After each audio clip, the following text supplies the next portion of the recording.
Welcome. Today we will go on fascinating journey invisible world of atoms. This is a story about physics, history and time.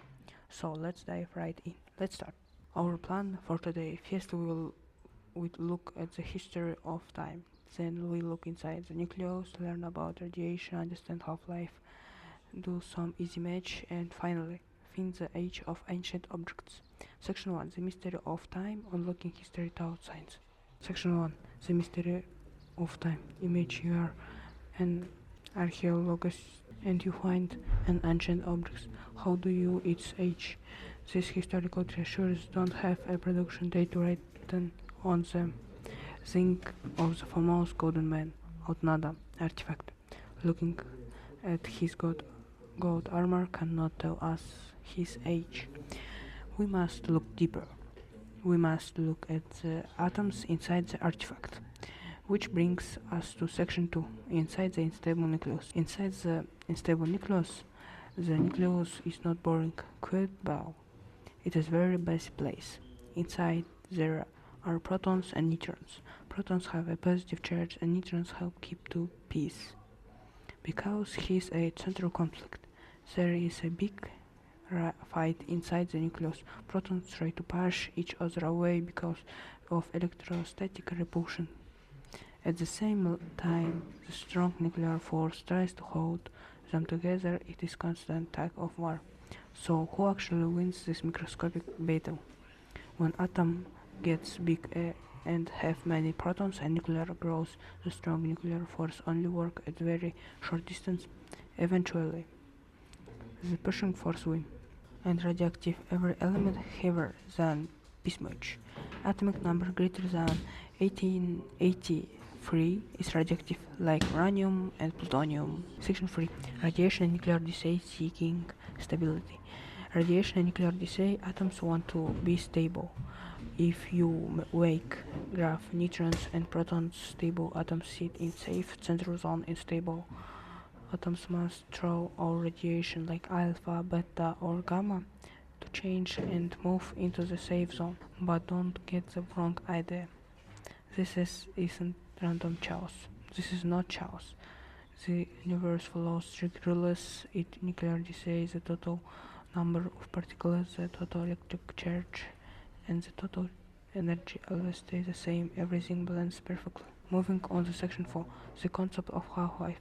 The concept of half-life is the time it taken for half-life of the radioactive atoms in sample to disappear. It is like a very accurate atomic clock. Every radioactive element has its own unique half-life. Check out this curve. Look at the decay curve. If you start with specific number of atom and 0, after the half-life exactly half. 1 divided by 2 of them remain after another half-life.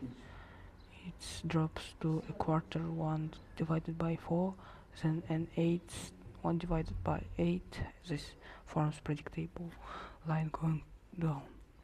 Section 5. Solving the decay equation. Putting the match to work. Section 5. Decay equations image the material which a 3-day half-life.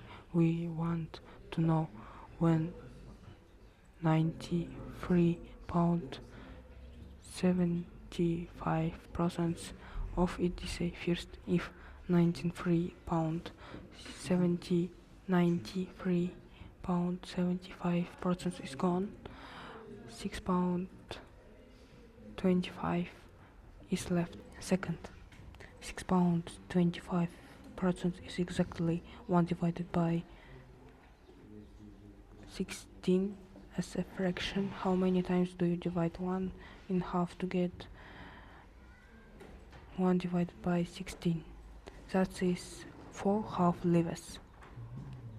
4 half-lives multiplied by 3 days each equals to 20 days total. By using simple steps, we can map out the timeline of this invincible process, and that brings us to our final stop, section 6. Dating the ancient world. Let's return to history. Think of the ancient Tamgala rock carvings near Almaty. How do you know their age? We use the same rules. They can literally calculate the age. Scientists measure carbon 15 and isotope that decay is very predictable. By doing this, they can calculate the exact age of organic materials like wood or bones found at these historical sites. Isn't that just astonishing? This process helps us find the age of organic subjects up to 25,000 years old. It is amazing that understanding an invisible battle inside a tiny atom helps us look thousands of years into human history. Thank you for listening and keep asking big questions.